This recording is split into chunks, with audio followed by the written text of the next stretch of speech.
Hi everyone, this is Long Vo. Today is September the 18th, 2012, and I'm analyzing one of my games in the Burlington Chess Club. My opponent playing white is Justin Swain, rated 1463, and I'm playing black, currently rated 1462. So we're equally rated. Um, and my opponent starts off with e4. So I like the French defense, so I play e6, and he plays d4, and I counter with d5. Now he goes knight to c3.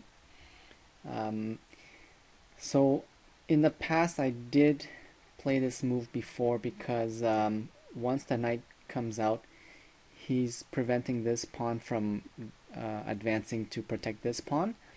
So in one of my other games, I did play c5 right away, challenging the center pawn, and whatever he did, I would simply take, and I would keep both my center pawns, and he would be down one. Um, but today I tried something a little bit different. I went knight to f6, and he advanced with e5, kicking the knight away. Now I don't know if in this case, I guess I'm putting more pressure on the e pawn here, so he has to either advance it or defend it with a bishop or something. But something like this also, it would be annoying to have this type of pin, right? So that could have been one of the moves, and but he didn't play that. He went e5, kicking away the knight. So I went knight to d7. So instead of this was another, well, this is not possible but because of the queen. So I guess this was the best move to keep pressure on that e5 pawn. And that's the point of the French defense. You give up the center, you give up a little bit of space. However, your pawns are not overextended. They're quite stable, and you would later on undermine one of these pawns and then destroy the center. So that's what I like about the French defense. The only drawback sometimes is this bishop here. You do struggle to get it active. So now he plays f4. So I'm not familiar with all the main lines of French defense, but I felt that I guess it was good in a sense that he's supporting his pawn structure with other pawns instead of minor pieces. The only thing is these three pawns are starting to become overextended, and the king here, right, like the minor pieces haven't been developed, so it's gonna take him a while before he can castle and get the king to safety. But it's quite aggressive, and I went with c5 right away. So in the French defense, you don't want to wait and be too passive. You need to break the center as quickly as possible. So there's two ways of doing that. So either the c5 or the f6. So challenging the center right away. So this was my idea here, and he played knight to f3. So I guess when the pawn gets out of the way and then the knight is behind it, it's kind of nice for the knight because then it has a little support from that pawn. The only thing is he's sort of trapped the dark squared bishop here, and so I decided to add more pressure on the d4 pawn with knight to c6, and he defends with bishop to e3. So here, I don't think I can exert enough pressure for him to take, right?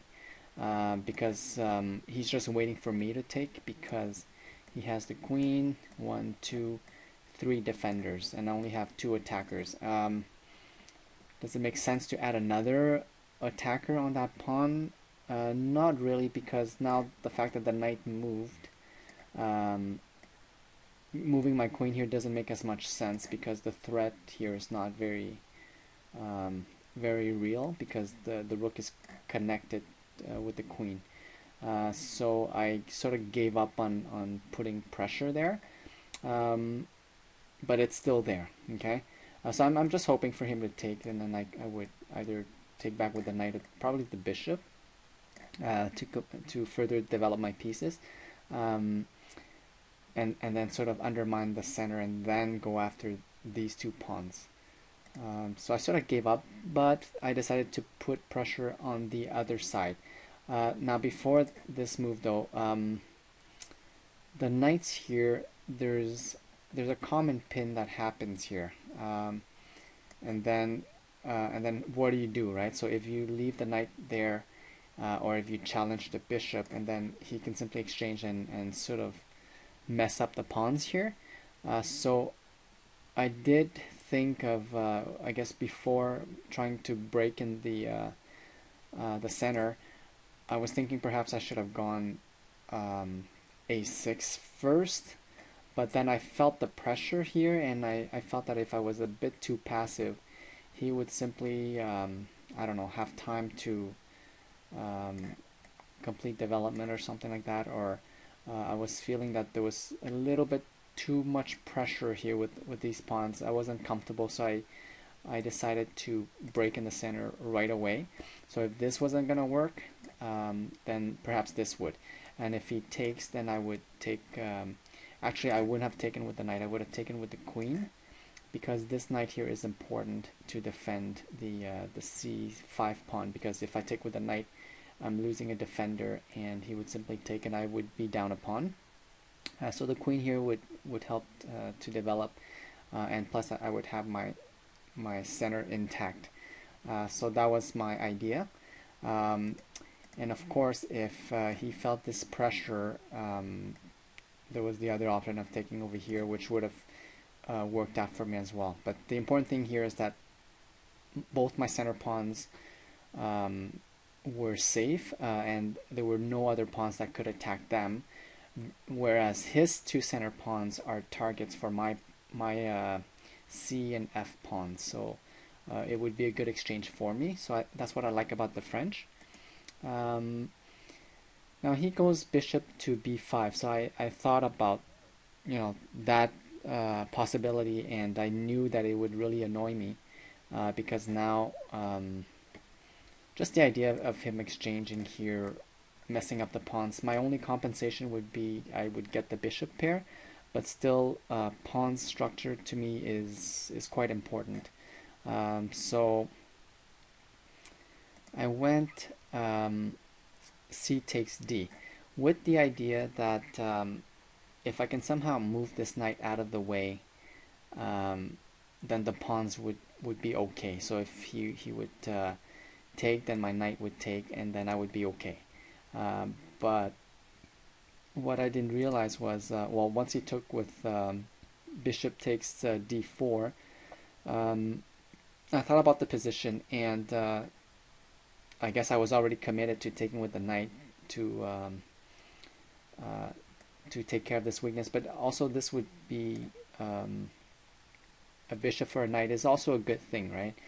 So you often hear that bishops are good, but not at this stage. This is a very closed game. The bishops are blocked in by all the pieces, so at this point it's not that good. But if I can somehow manage to open the center up, then the bishops will be more useful. But at this point, unpinning this knight here, protecting the pawns from being messed up. But even now, if he took and I took, the pawns are okay. They're not doubled. But this is a kind of a strange pawn structure for me. So the point is not to keep any of these pawns. I'm trying to liquidate here and break the center. So I decided to go knight takes d4. And yeah, so I'm not sure why he decided to take with the bishop instead of perhaps the knight, but I guess he felt that because it was a closed game, that if he ended up finishing the exchange here, so he takes here and I take, and he took back with the knight. Knight takes d4, and I guess once we finish this exchange, the two knights at this stage is probably a bigger threat than the bishop because knights can jump over pieces. So if it's a close position, knights are still aggressive. For example, this knight is able to attack the e6 pawn. So I saw that, and so queen to e7 to protect the pawn. Yeah, I was starting to feel a lot of pressure here because the pin here, this knight is totally useless, right? And then if he decides to take here, then I would have to take with the queen and sort of lose a tempo. So the queen already went to e7, and now she has to go here. So I thought that he would do something like that. But I was more or less okay because even though I'm losing tempo, the important thing is I have a stronger center, and both his pawns are gone, right? So that could have worked out for me, and then later on find a way to develop my pieces and get my king to safety. So now he goes queen to g4, putting pressure on the e6 pawn. Now, yeah, I'm not sure if that was a good move, but the point is, all his pieces are active. My king is in trouble. He has the initiative. I'm not threatening his king at all. So I think it's an okay move. I don't know if that's what I would have played, but I felt a lot of pressure. So basically at this point, there's no way for me to defend this pawn. The knight can't help. There's no way to open up the bishop. It's just too slow. The king seems to me that will be discastled permanently. So I wasn't happy about that, and I felt pressure. So I decided to go a6, trying to unpin the knight here, because even though this pawn was hanging, I felt that if perhaps I could kick away his bishop, so once the bishop is not pinning the knight anymore, then I could break into the center, right? And I would keep my two pawns, and if he was to take, then I could do something like that, and the queen would be pinned, and then win the knight. So that's what I was thinking. He probably saw that. So to my surprise, he struck right away with knight takes e6, and of course there's this potential check, winning the rook. So what do you do in this case, right? So I knew I was kind of in trouble. This pawn's hanging, the two knights really close to the king and the queen. It's just horrible for me. So you know what?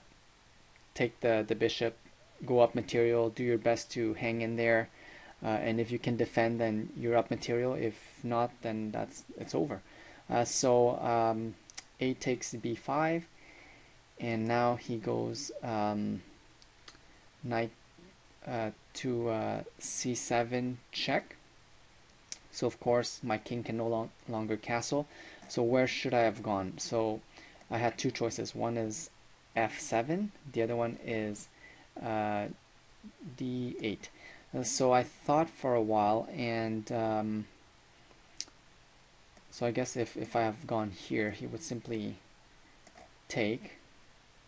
I guess I could have had, I guess, yeah, that wouldn't be good. So I thought that going here would not be as strong, because well, this is also okay. So I'm not too bad here, right?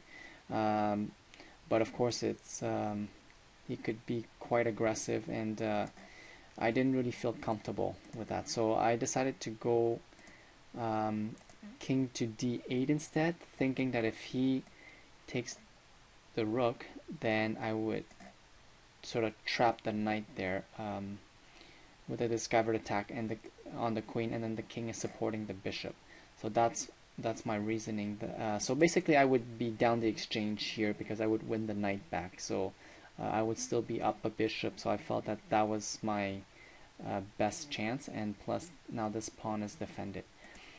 So my opponent, instead of taking the rook, so he goes back, knight to e6 check. So I guess the purpose of going here was to discastle the king. And so no choice, king goes to e8. And now he goes knight takes d5, threatening the queen. So I wasn't happy with this position. I felt a lot of pressure. Basically, the queen is almost trapped. This is her only move. You can't go here, can't go here because of the pawn, can't go here because of the knight, can't go here because of the other knight, can't go here because of the pawn. So basically this is the only move for the queen. And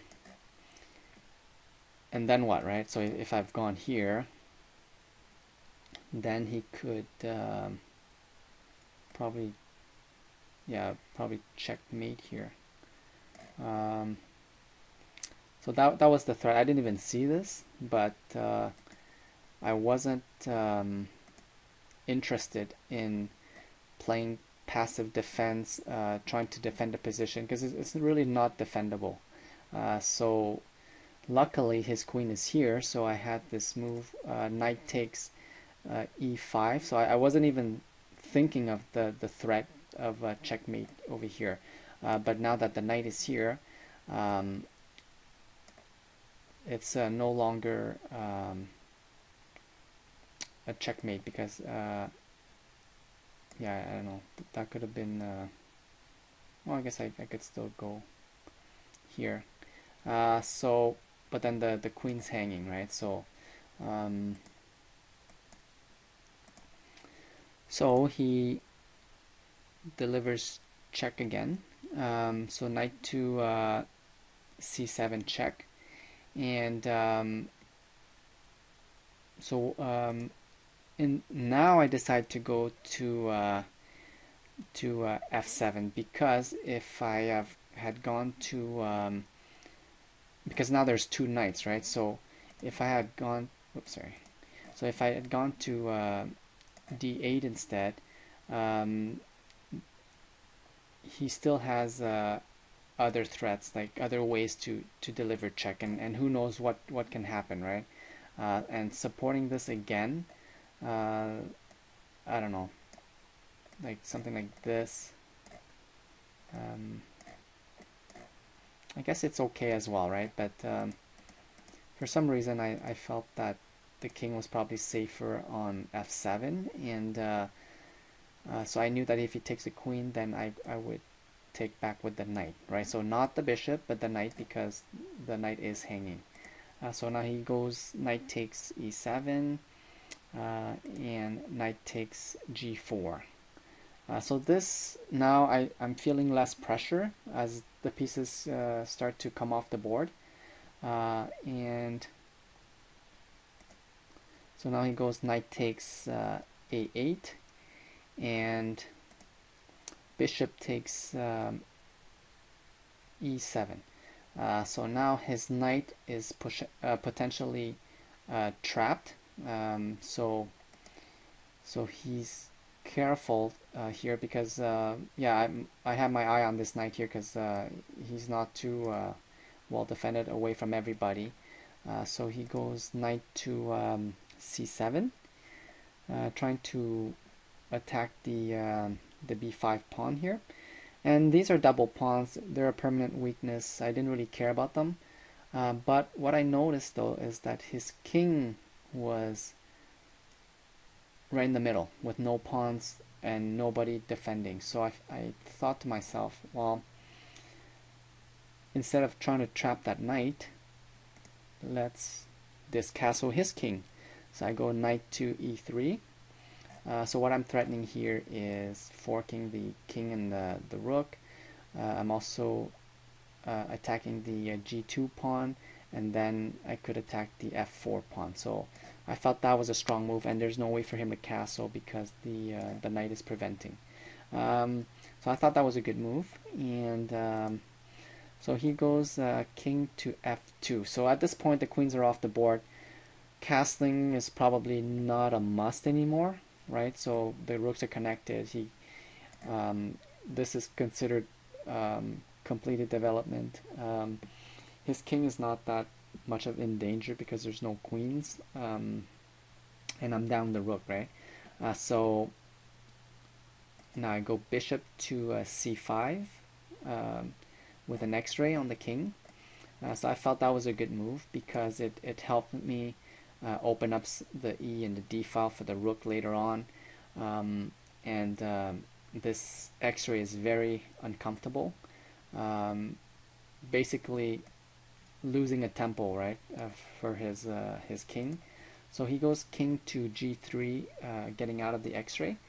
So I guess he didn't want to retreat on the first rank here because he wanted the rooks to be more active. But now what I noticed was, because my knight is now on e3, it's actually taken this square from his knight. So if you look at it, the knight here is basically trapped. And if I get the bishop, well, the next move was bishop to d7. So this is when he realized that his knight was totally trapped. So the knight took care of this square.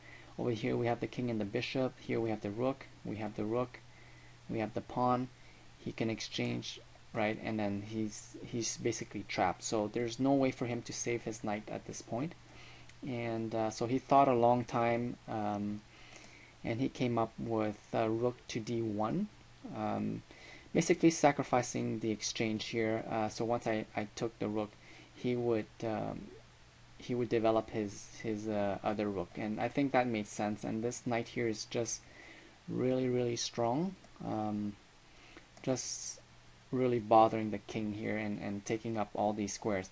And even with the knight here, the king is in a sense almost in a mating net because the bishop is taking control of the light squares around the king. Over here we right, the king could retreat, but you know, the bishop here, because it's all open, it's quite powerful. I was thinking of later perhaps pushing the pawns up here and putting a lot of pressure on that king.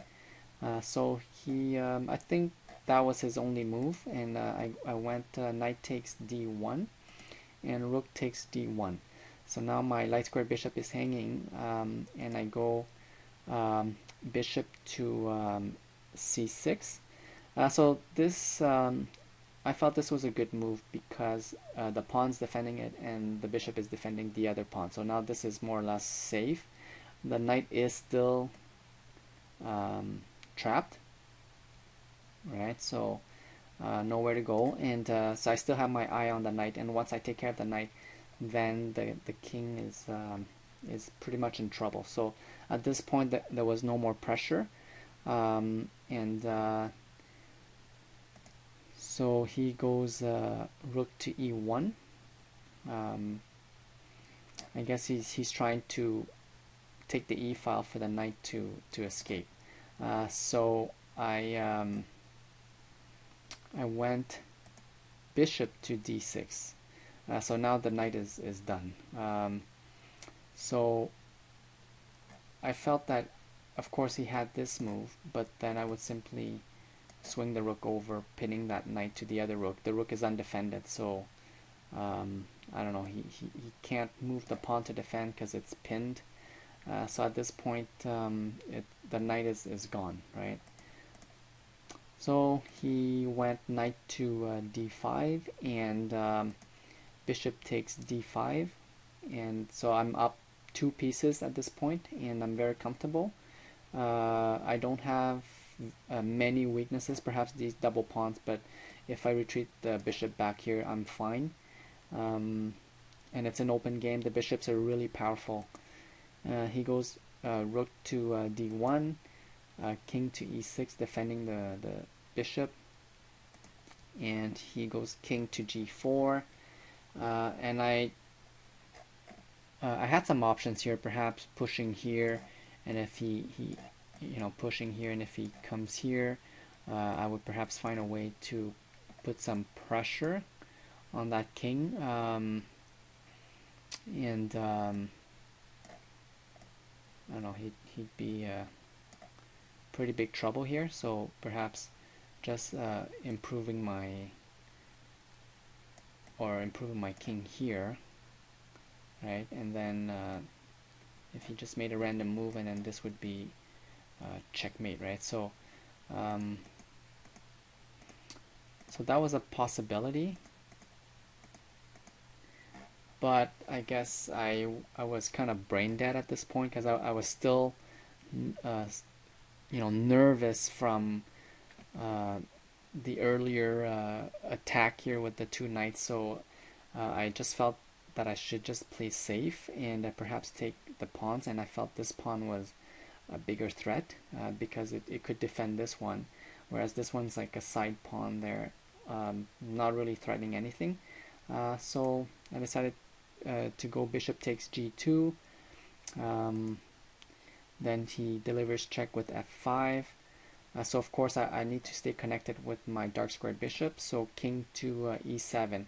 I don't know, I could have gone to d7 as well, but I don't like to be x-rayed like that. And but there's no real threats here because his pawns are way too far and they can't really create any counterplay. The fact that he advanced the f pawn here, now the pawn is just sitting there, it's blockaded. I could simply just put pressure on it later, or even make a break here and freeing up the rook here. Okay, so basically this is a resignable position for him, even a couple of moves earlier. So he went rook to d2, and I just retreated bishop to c6, and he resigned. So this was probably my most exciting game, because there was just it was just like non-stop action in the center there, and at this point, here, after I took the bishop, and then he started his onslaught here with a bunch of checks, and then bringing the other piece in, and a couple of people were walking behind us, watching the game, and they would just, I don't know, shake their heads and say something like, and then I'd be like, yes, I know, I'm in deep trouble, and I don't know how I got out of this predicament, and I'm really happy that I did with that move there. But I guess in a sense I'm lucky that the queen happened to be there, but of course if she wasn't there, she wouldn't have been putting pressure, and I would be very careful next time. Perhaps before making a break here, I could have gone the a6 pawn, perhaps as a prophylactic, so maybe here, so before making a break here, I should have gone here perhaps. I don't know if it would have given him time to do anything else more aggressive, but I think that's what I took from this game here, that this move here is probably very important, because having the knight or the bishop pinning the other knights to the king when I'm not castled yet, it's a lot of stress. So I hope you guys learned a lot from this game. Up to date, this is my favorite game, and I'll see you guys next time.